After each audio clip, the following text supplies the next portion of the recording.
And this is going to be the best view. You want to talk about moves behind the wheel? We get to kind of spy in and see the moves that Dale Earnhardt Jr. made. I think it's funny, though, that it was his last race here that he was like, all right, guys, I'll wear the helmet cam now. I'll show everybody what I really do. But remember, a year ago, he was in the booth with us. Yes, you're right. And I think, that time out of the race car, I think changed his perspective on driving. And I think when you look at his the tracks that he has struggled at, the restrictor plate tracks here lately have been a struggle. He's had a lot of DNFs. Yeah. He hasn't finished inside the top 20 in quite a while. So I think of the one track that he wants to kind of leave his mark on in his final year, it has to be here at Talladega, where he's had just so much success. It's interesting. You see him continue to glance up at the mirror.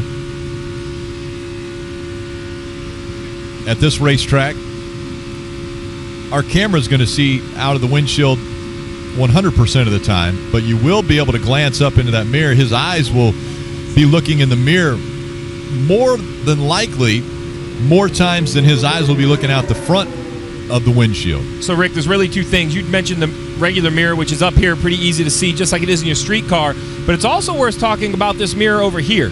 So you see it just in front of the window net. Well, that is very important because we talked about that side draft and cars trying to get on your quarter panel. Well, listen, TJ Major's on the roof.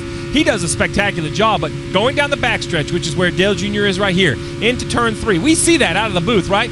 How small is that car, Rick? Do you want to clear him 2 inches away? Right. It's 2 miles across this racetrack or a mile and a half across this racetrack. TJ Majors can't make the decision of a foot.